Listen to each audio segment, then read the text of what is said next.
Sa bukid nga among gipuy-an, Nanapod o. lisod ka ayong agianan, dagkong batulat ay latayan, padulong sa kasagingan.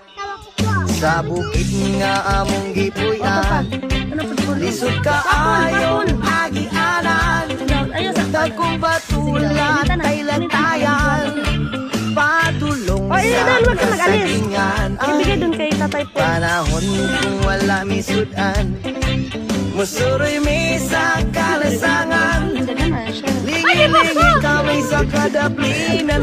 Ibon, gani, ginakaon ka mo, nangahadlok mo. Kuha man to.